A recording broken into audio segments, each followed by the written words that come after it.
নমস্কাৰ, মই চন্দন। স্বাগতম জনাইছোঁ দূৰদৰ্শনৰ সমূহ দৰ্শক আৰু শ্ৰোতাক আমাৰ এই বিশেষ অনুষ্ঠানলৈ। সাধাৰণতে কোৱা হয় যে মানুহৰ যি দুটা চকু, সেই চকু দুটাক সাধাৰণতে চন্দ্ৰ আৰু সূৰ্যৰ লগত তুলনা কৰা হয়। আকাশৰ পৰা যিদৰে চন্দ্ৰ আৰু সূৰ্য যদি হঠাৎ নাইকিয়া হৈ যায়, কি অৱস্থা বা পৰিৱেশৰ সৃষ্টি হ'ব, ঠিক সেইদৰে মানুহৰো যদি দুটা চকুহালি যদি কিবা কাৰণত নাইকিয়া হৈ যাবলগীয়া হয়, তে কি পৰিস্থিতিৰ সৃষ্টি হ'ব পাৰে সেয়া সহজে অনুমেয়। সেয়ে হয়তো এটা সময়ত কোৱা হৈছিল যে চকু দুহালি চন্দ্ৰ আৰু সূৰ্য, ইয়াক ভালকৈ ৰাখিব লাগে। গতিকে চকুৰ পৰিচৰ্যাৰো প্ৰয়োজন আছে, কিন্তু সময়ৰ লগে লগে এই চকু দুহালিত সাধাৰণতে আমাৰ বিভিন্ন ৰোগত আক্ৰান্ত হোৱা আমি দেখিবলৈ পাওঁ। বয়সৰ লগে লগে চকুজুৰিত বিভিন্ন ৰোগে আগুৰি ধৰে। গতিকে এই চকুজুৰি আমি কিদৰে পৰিচৰ্যা কৰি ৰাখিব লাগে, চকুত কি কি বেমাৰ হ'ব লাগে, বা এই চকুৰ জৰিয়তে চকুৰ কি কি চিকিৎসা কৰিব লাগে, বা কিদৰে সাৱধানতা অৱলম্বন কৰি ইত্যাদি বিভিন্ন বিষয় আলোচনা কৰিবৰ বাবে আমি অসম চিকিৎসা মহাবিদ্যালয়ৰ সহযোগী অধ্যাপক ডাক্তৰ ৰাজেন্দ্ৰনাথ গগৈ ছাৰক আমি আমাৰ অনুষ্ঠানলৈ নিমন্ত্ৰণ জনাইছোঁ। ছাৰ, আপোনাক অনুষ্ঠানলৈ আমি স্বাগতম জনাইছোঁ। নমস্কাৰ। মই আগতে কৈছোঁ যে চকু দুহালি চন্দ্ৰ আৰু সূৰ্যৰ দৰে। হঠাৎ যদি চন্দ্ৰ সূৰ্য আকাশৰ পৰা নাইকিয়া হৈ যায়, যি পৰিৱেশ আৰু পৰিস্থিতিৰ সৃষ্টি হ'ব পাৰে, মানুহৰ ক্ষেত্ৰতো কিন্তু সেই একেটা নিয়মে খাটে চকু দুহালি। গতিকে প্ৰথমতে আমি অনুষ্ঠানলৈ বিস্তৃতভাৱে যাম, আধুনিক চিকিৎসাৰ ওপৰতো যাম, কিদৰে বিভিন্ন ধৰণৰ আপোনালোকে যিদৰে চিকিৎসা কৰি আহিছে আমি আলোচনা কৰিবলৈ যাম। কিন্তু প্ৰথমতে মই জানিব বিচাৰিম, আমি আমাৰ চকু দুটাক কিদৰে পৰিচৰ্যা কৰিব লাগে সদায়। হয়, আপুনি ভালেই কৈছে যে আমাৰ চকু হ'ল আমাৰ গোটেই শৰীৰটোৰ ভিতৰত অতিশয় এটা সংবেদনশীল অংগ, আৰু ইয়াৰ দ্বাৰাই আমি পৃথিৱীৰ সকলো কামখিনি কৰিব পাৰোঁ। গতিকে ইয়াৰ পৰিচৰ্যাটো বাকী অংগতকৈ অধিক বুলি ক'লেও বেয়া নহয়। ঠিক এই পৰিচৰ্যাটো আৰম্ভ হয় আমাৰ একদম কম বয়সৰ পৰা আমি বিচাৰোঁ। যদি পৰিচৰ্যা কৰিব বিচাৰোঁ, তেনেহ'লে আমি যেতিয়াই নৱজাতকৰ এটা জন্ম হয়, তেতিয়াৰ পৰা আমি চকু দুহালৰ যত্ন লোৱাটো দৰকাৰ। আমি বহুত ক্ষেত্ৰত দেখোঁ, জন্ম হোৱাৰ পাছতেই কেইসপ্তাহমানৰ পাছতেই নৱজাতকৰ চকুৰ পৰা পানী ওলাই থাকে। পানীৰ লগতে ফেচকুৰি ওলোৱা আৰু পানী ওলোৱা এইটো বহুত নৱজাতকৰ দেখা যায়। গতিকে তেনেকুৱা নৱজাতকৰ ক্ষেত্ৰত আমি কেনেকুৱা কি কৰিব লাগে, সেইটো অলপ প্ৰথমতে আমি ক'ব বিচাৰিছোঁ। এইবিলাক যিটো পানী ওলোৱা নৱজাতকৰ ৰোগ হয়, সেইটো ৰোগ সাধাৰণতে জন্মগতভাৱে চকুৰ নেত্ৰনলীত চকুৰ পৰা এটা নাকৰ ভিতৰলৈ যোৱা এটা নলী থাকে। সেই নলীডালৰ জন্মগতভাৱে যদি কিবা কাৰণত মানে সম্পূৰ্ণ খোল খাই নাথাকে, তেনেহ'লে পানীটো সেইফালে নাকৰ ভিতৰলৈ নাযায়। নোযোৱাৰ ফলত চকুৰ পৰা বাহিৰেদি পানীটো ওলায়। আৰু এই চকুৰ পৰা পানীটো যেতিয়া ৰাস্তাটো বন্ধ হৈ থাকে, বন্ধ হ'লে যেনেকৈ আমাৰ চকু এটা নলা এটা যেতিয়া আমি বন্ধ কৰি দিওঁ, বন্ধ হ'লে যেতিয়া নলাটো গেলিবলৈ ধৰে, গতিকে ঠিক তেনেকৈ আমাৰ চকুৰ পানী যোৱা ৰাস্তাটো যদি কিবা কাৰণত বন্ধ হৈ থাকে, তেনেহ'লে চকুৰ পানী যোৱা ৰাস্তাতে এটা সৰু মোনা থাকে, লেক্ৰিমেল চেক বুলি কওঁ আমি। সেই চেকটোত মানে বীজাণুৱে আক্ৰমণ কৰে। বীজাণু আক্ৰমণ কৰাৰ ফলত তাত এটা ইনফেকশ্যন হৈ এটা ডেক্ৰিঅ'চিষ্টাইটিছ বুলি এটা বেমাৰ কৰে। সেইটোৰ ফলত মানে তাৰ পৰা ফেচকুৰি ওলাব ধৰে। গতিকে এই যে চকুৰ পানী যোৱা ৰাস্তাটো বন্ধ হৈ থাকে জন্মগতভাৱে, সেইটো কিন্তু বহু ক্ষেত্ৰত আমাৰ যদি 100টা তেনেকুৱা নৱজাতক যদি পাওঁ আমি, তেনেকুৱা ধৰক 90% ক্ষেত্ৰতে 90% সেইটো নিজে নিজে প্ৰায় খোল খাই যায়। গতিকে এই 10% নৱজাতকৰহে তেনেকুৱা মানে থাকি যায়, মানে বন্ধ হৈ থাকি যায়। সেই তেনেকুৱা ক্ষেত্ৰত মানে আমি কিছুমান চিকিৎসা কৰিব লগা হয়। কিন্তু এই যে ক'লোঁ আমি 90%ৰে নিজে নিজে ভাল হৈ যায়, সেইটো আমি জনাটো দৰকাৰ। কিন্তু যদিও আমি 90%ৰে নিজে নিজে ভাল হৈ যায়, কিন্তু তাক আমি সহায় কৰিবৰ কাৰণে, ভাল হোৱাত সহায় কৰিবৰ কাৰণে কিছুমান চিকিৎসা কৰিব লাগে। চিকিৎসা একদম সাধাৰণ চিকিৎসা, এইটো কোনো মানে ডাঙৰ চিকিৎসা নহয়। তাত আমি এটা চকুৰ এটা এই চকুৰ কোণত আমি এটা এনেকুৱা ধৰণে এটা প্ৰেছাৰ দিব লাগিব। তাত যিটো মই ক'লোঁ নে এটা মোনা এটা থাকে, সেই মোনাটোৰ ওপৰতে এটা প্ৰেছাৰ দি তাৰপিছত নাকৰ পাহিটোৰ ফালে এনেকৈ টানিব লাগে। এই এনেকুৱা মাছাজ কৰিব লাগে। এইটো মালিচ কৰি থাকিলে দিনত 40 বাৰমান, মানে 2 বাৰ 20 বাৰকৈ তেনেকৈ মাছাজ কৰিলে তেতিয়াহ'লে পানী যোৱা ৰাস্তাটো খোল খোৱাৰ সম্ভাৱনাটো বৃদ্ধি পায়। ফলত আমাৰ সেই নৱজাতকৰ মানে যে পানী ওলাই থকাৰ সুবিধাটো ভাল হয়। আৰু এটা বিষয় মই আপুনি জানিব আপোনালোকৰ বিষয়ে আমি একেবাৰে শিশুকালৰ পৰা বৃদ্ধলৈকে যিবিলাক ৰোগ থাকে আমি এই পৰ্যায়ক্ৰমে আলোচনা কৰি যাওঁ। প্ৰথমে আমি শিশুসকলৰ পৰা আৰম্ভ কৰোঁ। বহু শিশু সাধাৰণতে দেখা যায় যে তাহাঁতে অনবৰতে চকুকেইটা মোহাৰি থাকে, চকু মোহাৰি থাকে, চকু মোহাৰি মোহাৰি চকু ৰঙা কৰি পেলাই। বহুত কনচিয়াছ যিখিনি মাক দেউতাক আছে তেওঁলোকে চিকিৎসকৰ ওচৰলৈ লৈ যায়, আৰু বহুতে কিন্তু চকু মোহাৰি থকাৰ পিছত শিশুটোক সিমান আচলতে গুৰুত্ব দিয়া দেখা নাযায়। ফলত এই যে চকু মোহাৰি থকাৰ যিটো সমস্যা শিশুটোৰ হয়, তাৰ পৰা কি ৰোগ হ'ব পাৰে ভৱিষ্যতে? হয়, এইবিলাক চকু মোহাৰি থকা মই ভাবোঁ দুটা কাৰণত হয়। এটা হ'ল, প্ৰথম কথা হ'ল কি, যাৰ এলাৰ্জি প্ৰব্লেম আছে, চকুৰ এলাৰ্জি হোৱাটো মানে শিশুসকলৰ ভিতৰত সকলৰ চকুত মানে হোৱা সম্ভাৱনাটো বহুত বেছি থাকে। এইটো বিশেষকৈ আমাৰ মানে এটা ছিজন মানে বিশেষ ঋতুত মানে বসন্তৰ ওচৰে পাজৰে এইটো ৰোগৰ মানে প্ৰাদুৰ্ভাৱটো বেছি থাকে। ছিজনেল মানে এলাৰ্জিক কনজাংটিভাইটিছ হয়। এইটো কাৰণে মানে খজুৱতিটো বহুত বেছি হয়। এইটো যদি আমাৰ খজুৱতি হৈ থাকে তেনেহ'লে আমাৰ হাতলৈ চকুখন মানে বাৰে বাৰে গৈ থাকিব। গৈ থাকিলে আকৌ চকুৰ হাতৰ পৰা যিমান বীজাণুবিলাক, শিশুবিলাকেতো যি টি বস্তু চুই থাকে, তো এই হাতৰ বীজাণু গৈ চকুত গৈ লাগেগৈ। সাধাৰণতে চকুত মানে পতাটোত বহুত কিছুমান গ্ৰন্থি থাকে, সেই গ্ৰন্থিবিলাকত মানে এই বীজাণুবিলাক সোমাই গৈ সেইবিলাকৰ সংক্ৰমণ কৰি মানে এটা কিছুমান ৰোগ কৰিব পাৰে। গতিকে সেইবিলাক কৰিলেও মানে চকুটোৰ আৰু অসুবিধাৰ সৃষ্টি বেছি হৈ যায় ভৱিষ্যতে। আচ্ছা, এইটো মানে সাধাৰণতে যদিও ছিজনেল হয়, কেতিয়াবা গোটেই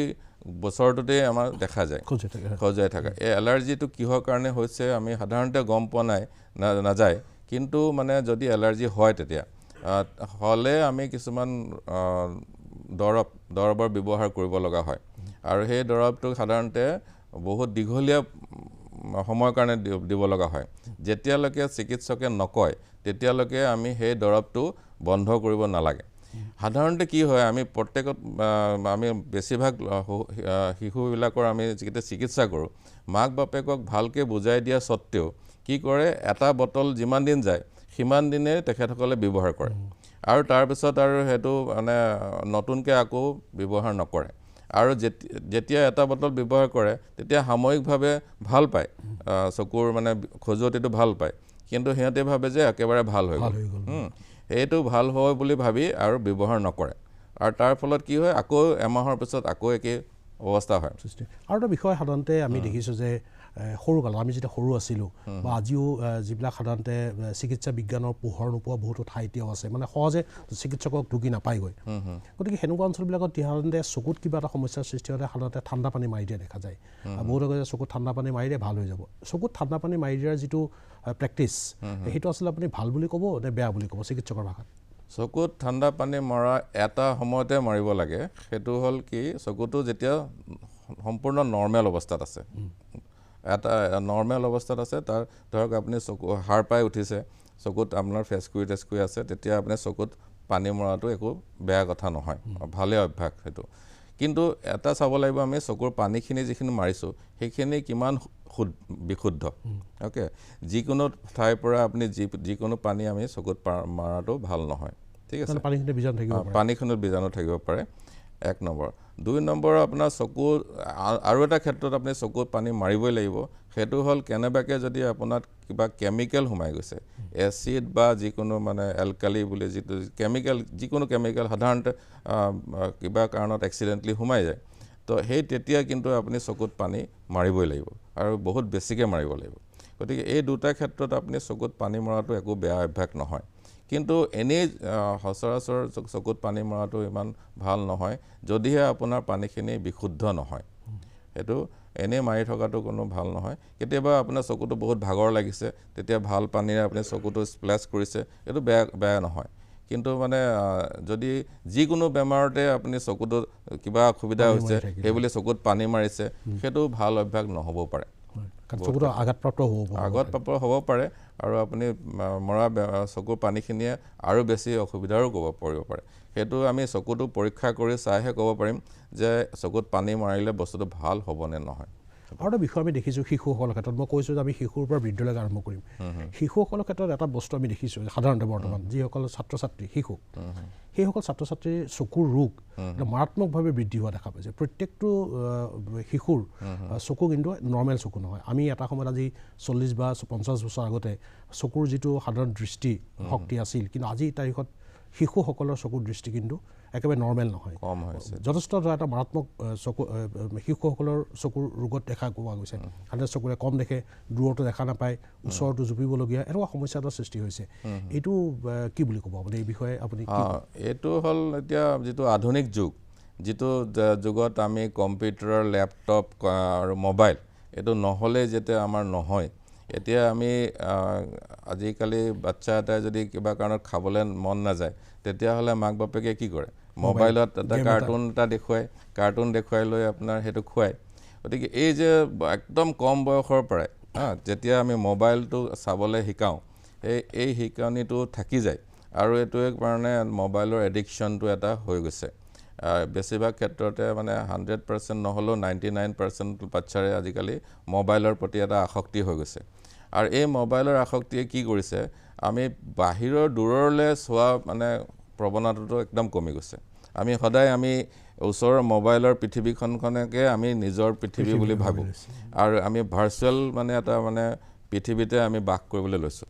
ইয়াৰ ফলত কি হৈছে আমি চকুটো অনবৰতে ওচৰৰ এটা কিবা বস্তুত নিবদ্ধ হৈ থাকে আৰু আমি দূৰলৈ চোৱা অভ্যাসটো মানে কমি গৈছে আমি খেলপথাৰলৈ নাযাবা হ'লোঁ আজিকালি ল'ৰা ছোৱালীক এতিয়া আউটডোৰ গেমছ নকৰাই হ'ল চব ঘৰৰ ভিতৰতে থাকি মানে ভাল পায় তো এতিয়া এইটো কাৰণতে আমি অনবৰতে যেতিয়া আমি চকুটো অনবৰতে ওচৰতে বস্তু কিবা এটা চাই থাকোঁ তেতিয়া কি হৈছে আমাৰ মায়পিয়া যিটো প্ৰতিসৰণৰ দোষ যাত আমি -পাৱাৰ চশমা পিন্ধিব লগা হয় তেনেকুৱা প্ৰতিসৰণৰ দোষ থকা ৰোগীৰ সংখ্যা মানে শিশুৰ সংখ্যা দিনক দিনে বাঢ়ি আহিছে আমি দেখিছোঁ আজিকালি বেছিভাগ বাচ্চাবিলাকৰে আমাৰ চশমা দিব লগা হয় -পাৱাৰ চশমা দিব লগা হয় আৰু এই চশমাটো বেছিকৈ বাঢ়িছে এই মোবাইলৰ যেতিয়াৰ পৰা আৰম্ভ হৈছে আমি কোভিডৰ যেতিয়া দেখিছোঁ কোভিডৰ পাছৰ পৰা এই মোবাইলৰ আসক্তিটো বেছি হৈ গৈছে আমি আজিকালি স্কুলৰ হোমৱৰ্কবিলাকো মোবাইলত দিয়ে বাচ্চা ল'ৰা ক্লাছ 1, 2, 3 এইবিলাকৰ মোবাইলতে আজিকালি হোমৱৰ্ক আহে আৰু সিহঁতক যদি মোবাইল নাচাবি বুলি কয় তেতিয়াও সিহঁতি কয় যে আমাৰ মোবাইলতে প্ৰশ্ন আছে হোমৱৰ্কখিনি আছে আমি নাচালে কেনেকুৱা হ'ব গতিকে তেনেকুৱা বস্তুটো আমি কিবা প্ৰকাৰে হ'লেও আমি এইটো কমাব লাগিব এই মোবাইলত কাম কৰা ছিষ্টেমটো মই ভাবোঁ বাচ্চাবিলাকক এটলিষ্ট আমি ক্লাছ 8ৰ তলৰ বাচ্চাবিলাকক আমি নিদিয়াটো ভাল হ'ব কাৰণ এইখিনি সময়তে মানে চকুৰ মানে হেৰিটো বেছিকৈ প্ৰভাৱ পৰে ওচৰত চাই থাকিলে চকুৰ প্ৰভাৱটো বেছি হয় আৰু এটা কথা ক'ব লাগিব যে এই মায়পিয়া যিটো প্ৰতিসৰণৰ দোষ আছে সেই দোষটো যদি অলপো থাকে তেনেহ'লে সেই শিশুৱে যদি মোবাইলটো বেছিকৈ চাবলৈ ধৰে তেতিয়াহ'লে তাৰ পাৱাৰটো সোনকালে আৰু বেছিকৈ বাঢ়ি যোৱাৰ সম্ভাৱনা দেখা যায় গতিকে সেইটো কাৰণেও আমি মোবাইল বা যিকোনো ওচৰৰ কামটো অলপ কমকৈ কৰাটো ভাল হ'ব বাচ্চাৰ ক্ষেত্ৰত গতিকে এইটো হ'ল আমাৰ বাচ্চাৰ ক্ষেত্ৰত যে বাঢ়ি গৈছে আমাৰ চকুৰ দূৰত দেখাটো কমি গৈছে সেইটো মানে এই মায়পিয়াৰ বেছি হোৱাৰ কাৰণে হৈছে বুলি 70% ল'ৰা ছোৱালীৰ কিন্তু চকুৰে সমস্যাটো আছে এই সাধাৰণতে আজিকালি বিশেষকৈ চহৰৰ ল'ৰা ছোৱালীৰ ক্ষেত্ৰত মানে এইটো বেছিকৈ দেখা গৈছে যিকোনো ল'ৰা ছোৱালীয়ে যদি আমি পৰীক্ষা কৰোঁ তেনেহ'লে দূৰৰ দেখাটো মানে যথেষ্ট কম থাকে এতিয়া সাধাৰণতে বহুতে যিবিলাক অভিভাৱক আছে তেওঁলোকে বিচাৰিব যে শিশুটোৰ চশমা নোলোৱাকৈ তেওঁলোকে কামবিলাক চলাই ৰাখক যদি বা চকুৰ সমস্যাটো আছে কাৰণ চশমা এটা বয়সত লোৱাৰ পিছৰ পৰা কণ্টিনিউৱাছলি পাৱাৰ বাঢ়োঁতে এটা সময়ত গৈ কি ৰূপ ল'বগৈ এই শিশুটোৰ গতিকে আপুনি কি পৰামৰ্শ দিব বিচাৰিব সেই শিশুসকলক যে চকুৰ দৃষ্টিৰ এটা আশোৱা আছে লেন্স লগাবলৈ ক'ব নে আপুনি তেওঁক চশমাৰ ব্যৱহাৰ কৰিবলৈ ক'ব আমি এটা বয়সত বিশেষকৈ আমি 16 বছৰ তলৰ ল'ৰা ছোৱালীৰ ক্ষেত্ৰত আমি চশমাৰে দিয়াটোৱে আমি ভাল বুলি ভাবোঁ কিয়নো তাতে এনেকুৱা 16 বছৰ তলৰ ল'ৰা ছোৱালীবিলাকে যদি আমি কণ্টেক্ট লেন্সৰ কথা কওঁ তেনেহ'লে সিহঁতি মানে কণ্টেক্ট লেন্স লগোৱা বা খোলা এইটোত মানে সুবিধা পাব গতিকে আমি যিখিনি সৰুতে 16 বছৰ তলৰ ল'ৰা ছোৱালীবিলাক আছে তেখেতসকলক মই কণ্টেক্ট লেন্স নলয় মানে আমি চশমাৰে দিয়াৰ চশমা লোৱাটোহে মই ভাল বুলি ভাবোঁ আৰু চশমাখন মানে যদিও মানে বহুতে ভাবে চশমাখন ল'লে আৰু গোটেই জীৱন চশমা ল'ব লাগিব সেইটো কোনো কথা নহয় কিন্তু মাইনাছ পাৱাৰ যিখিনি পাৱাৰৰ চশমা লাগে সেই ক্ষেত্ৰত কিন্তু এই চশমাটো সাধাৰণতে দীঘলীয়া হয় আৰু এইটো মানে বাঢ়ি হৈ যোৱাৰ সম্ভাৱনাটোই বেছি থাকে মানুহে আমাক সোধে স্যাৰ আমি বাচ্চাটোৱেতো আমাৰ চশমা সৰুৰ পৰাই পিন্ধি আছে কিন্তু ভাল হোৱাৰ চাৰি বস্তুটো বাঢ়িয়ে গৈছে এইটো কেলে হৈছে এইটো ক্ষেত্ৰত মোৰ উত্তৰটো হ'ল কি চশমাখনে আমাক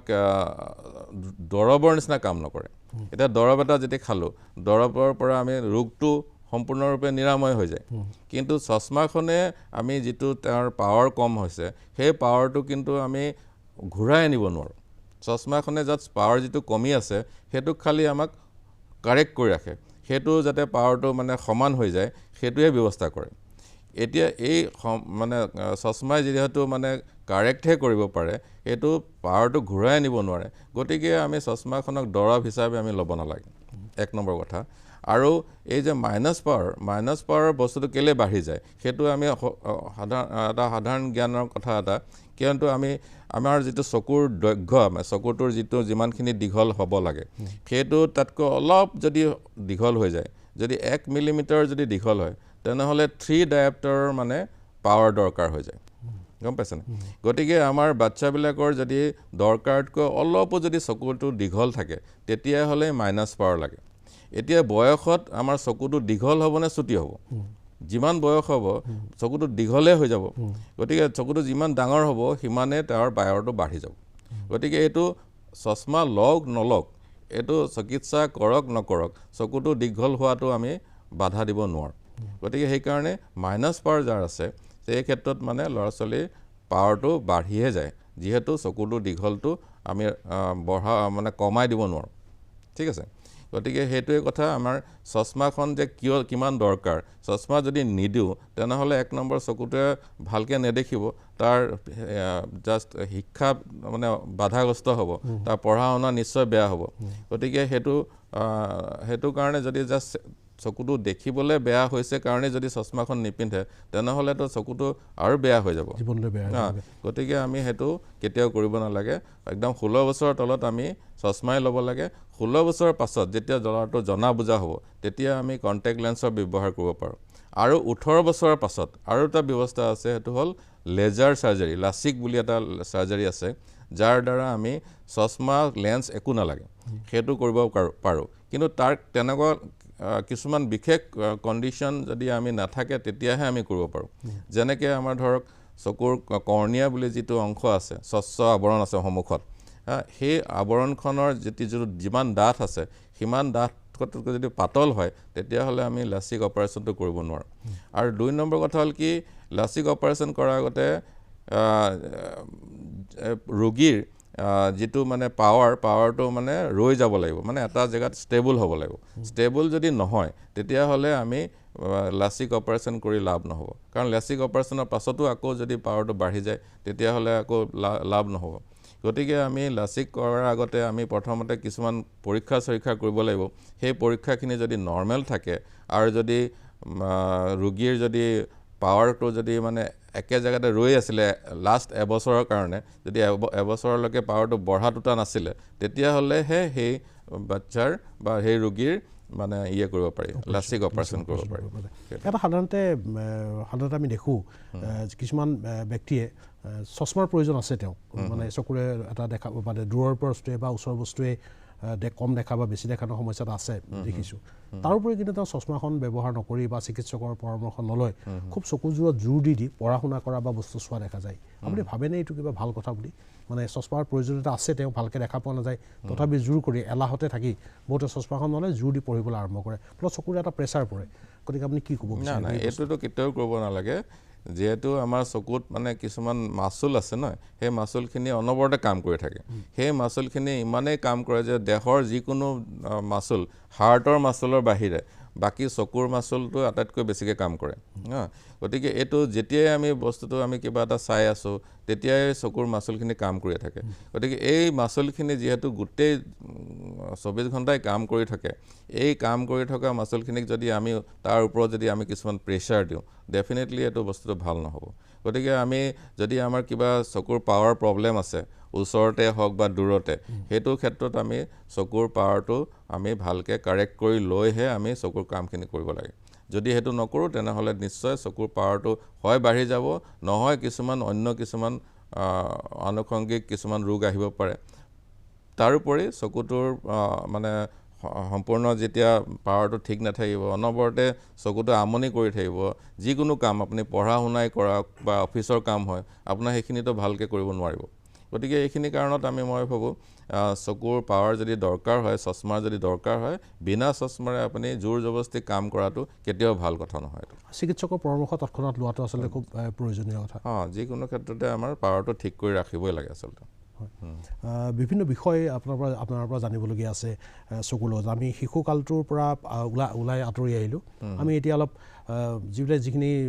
য়ং এজৰ সেইখিনিৰ পৰা অকণ আঁতৰি অকণ আদহীয়া বয়সলৈ যাব বিচাৰোঁ সাধাৰণতে য়ং এজৰ চকুটো ঠিকেই থাকে বা পিছত আদহীয়া হোৱাৰ লগে লগে চকুটো আদহীয়া হৈ পৰে চকুটো বিভিন্ন ধৰণৰ ৰোগত আক্ৰান্ত হোৱা যায় সাধাৰণতে আগতে চৰকাৰৰ পৰা এটা আঁচনি আছিল যে অন্ধতা দূৰীকৰণৰ এটা আঁচনি চৰকাৰৰ আছিল আপুনি এগৰাকী সহযোগী অধ্যাপক এই আঁচনিৰ লগতো আপুনি এটা সময়ত হয়তো পঢ়ি থকা অৱস্থাত যথেষ্ট কাম কৰিছিল বা বৰ্তমান হয়তো কৰি আছে গতিকে যিসকল জ্যেষ্ঠ নাগৰিক আছে পটকৈ সহজে চিকিৎসকৰ ওচৰলৈ আহিব নোৱাৰে গতিকে অন্ধতা দূৰীকৰণ আঁচনিৰ জৰিয়তে তেওঁলোকে কিদৰে লাভ উঠাব পাৰে এই সম্পৰ্কত আপুনি কিবা ক'ব বিচাৰিব নেকি এই অন্ধতা দূৰীকৰণ যিটো মানে আঁচনি সেইটোতো এতিয়াও আছে কিন্তু এতিয়া তাৰ স্বৰূপটো অলপ বদলি হৈছে আগতে কি হৈছিলে অন্ধতা নিবাৰণ সমিতিয়ে বেলেগ বেলেগ জেগাত কেম্পৰ ব্যৱস্থা কৰিছিলে ফ্ৰী আই কেম্পৰ ব্যৱস্থা কৰিছিলে আৰু এই ফ্ৰী আই কেম্পত আমি সাধাৰণতে যিখিনি কাৰণ মানে অন্ধতাৰ কাৰণ মেইনলি তাত কেটাৰেক্টে আছিলে অন্ধতাৰ মেইন কাৰণ গতিকে সেই কেটাৰেক্টৰ অপাৰেশ্যন কৰি য'ত শিবিৰ হৈছিলে সেই শিবিৰতে আমি অস্ত্ৰোপচাৰৰ ব্যৱস্থা হৈছিলে আগতে অস্ত্ৰোপচাৰটো বহুত মানে সাধাৰণ ধৰণৰ আছিলে য'ত আমি যিখন বেয়া লেন্স আছে মানে য'ত মানে লেন্সখন বগা হৈ যায় সেই বগা হৈ যোৱা লেন্সখন আমি গুচাই খালি দিছিলোঁ তাৰ বাহিৰে তাত আমি একো নকৰিছিলোঁ গতিকে সেইটো এটা অলপ কম হেৰিয়াতে কৰিব পৰা বস্তু অস্ত্ৰোপচাৰ আছিলে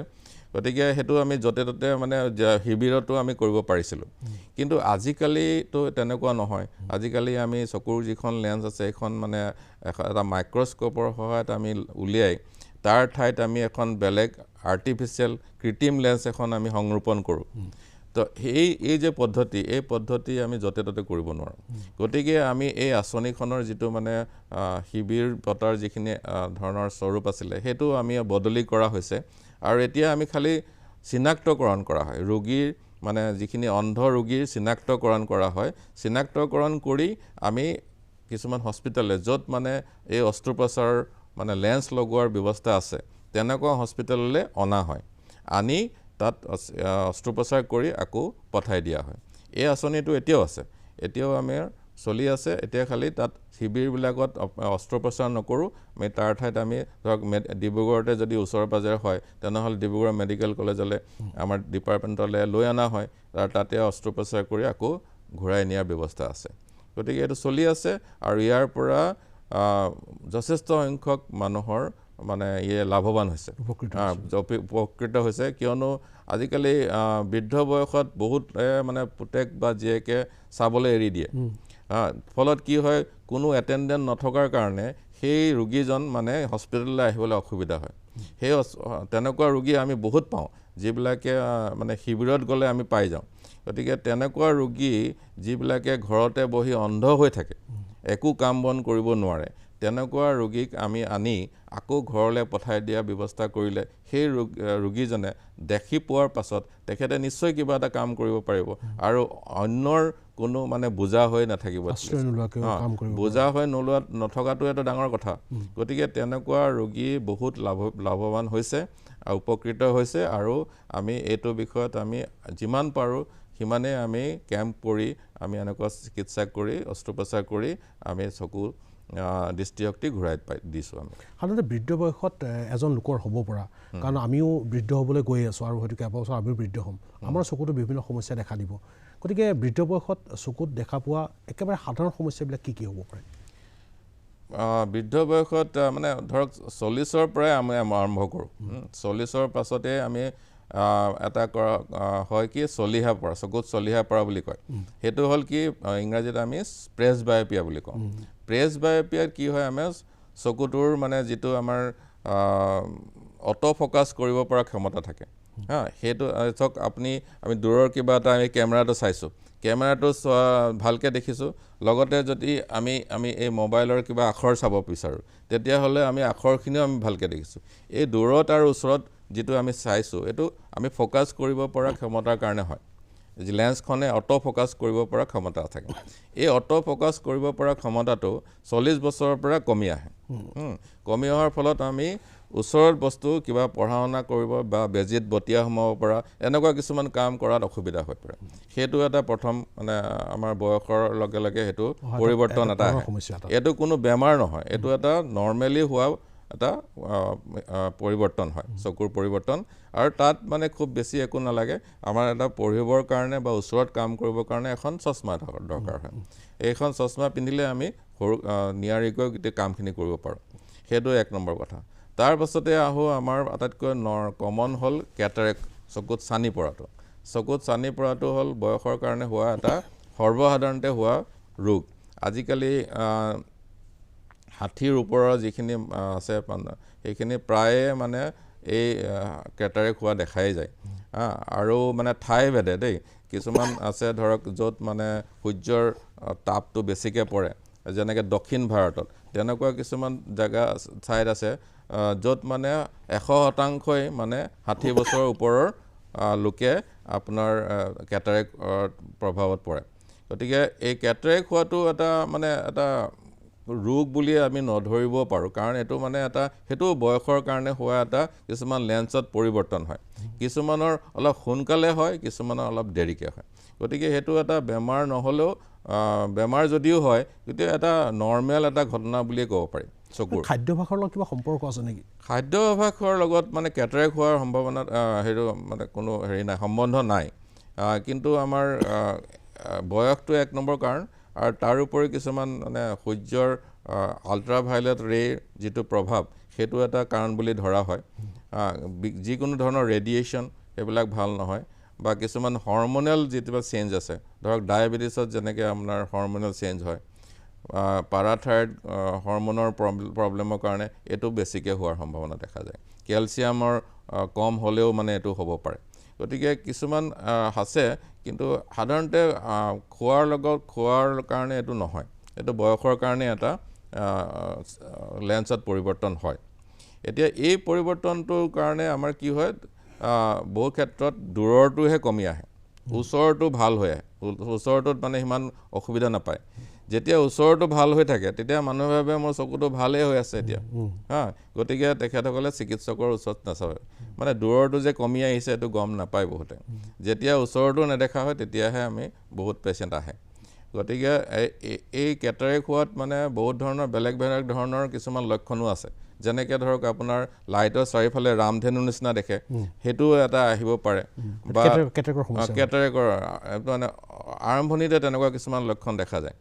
কেটাৰেক্টত কি হয় লাইটৰ চাৰিওফালে এটা গ্লেয়াৰ এটা দেখায় সেইটোও দেখিব পাৰে কেতিয়াবা এটা বস্তুক দুটাও দেখিব পাৰে তেনেকুৱা কিছুমানো মানে হ'ব পাৰে লক্ষণ থাকে গতিকে তেনেকুৱা যিকোনো ধৰণৰ লক্ষণ থাকিলে বিশেষকৈ 50ৰ ওপৰত যেতিয়া হৈ যায় তেতিয়াহ'লে তেনেকুৱা লক্ষণ থাকিলে এবাৰ চকু চিকিৎসকক দেখুৱাই দিয়াটো ভাল হয় এতিয়া কেটাৰেক্টত কি হয় কেতিয়া অপাৰেশ্যন কৰিব লাগিব আৰু কেটাৰেক্টত আমি গম পাওঁ যে আমি কেটাৰেক্টত এটাই উপায় আছে সেইটো হ'ল অস্ত্ৰোপচাৰ কৰি বেয়া লেন্সখন গুচাই এখন কৃত্ৰিম লেন্স এখন লগাই দিয়াটোৱেই মানে তাৰ চিকিৎসা এতিয়া কথা হ'ল কি অস্ত্ৰোপচাৰটো কৰিব লাগে হয় কিন্তু কেতিয়া অস্ত্ৰোপচাৰ কৰিব লাগে সেইটোক লৈ বহুত কনফিউজন এটা থাকে ডক্টৰৰ ওচৰলৈ আহিলে মানে আমাক বহুতে সোধে ছাৰ এতিয়া মোৰ অপাৰেশ্যনটো কৰিব লাগে নালাগে এতিয়া হ'ল কি কেটাৰেক্টৰ ক্ষেত্ৰত মানে অপাৰেশ্যনটো দৰকাৰ আছেনে নাই সেইটো আচলতে ৰোগীৰ মানে কি কাম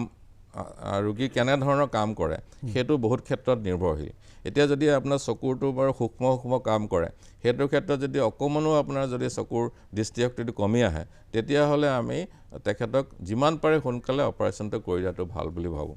আৰু যদি তেখেতৰ মানে বেছি দূৰৰ কামটো নাই নিজৰ কাম বন কৰাত যদি মানে যিদৰ ডে টু ডে এক্টিভিটিজত কোনো যদি বিশেষ প্ৰভাৱ নপৰে তেনেকুৱা ক্ষেত্ৰত আমি অলপ দেৰিকৈ কৰিলেও আপত্তি নাই কিন্তু আমি খুব বেছি দেৰি কৰিব নালাগে যাৰ ফলত কিছুমান কমপ্লিকেশ্যন হ'ব পাৰে তেনেকুৱা ক্ষেত্ৰত কৰিব নালাগে আমি দুটা ৰোগৰ কথা গম পালোঁ যে যদিও বা ৰোগ নহয় কিন্তু চকুত হোৱা এটা বিসংগতি কেটেৰেক এটা বিসংগতি আমি কেটেৰেকত ৰৈ গ'লোঁ বিভিন্ন বিষয় জানিবলগীয়া আছে আপোনাৰ পৰা কাৰণ এই যিবিলাক ৰোগ আমি দুটা ৰোগৰ বিষয়ে জানিলোঁ পৰৱৰ্তী পৰ্যায়ত আমি আৰু বিভিন্ন ৰোগৰ বিষয়ে জানিম আৰু সেই ৰোগসমূহৰ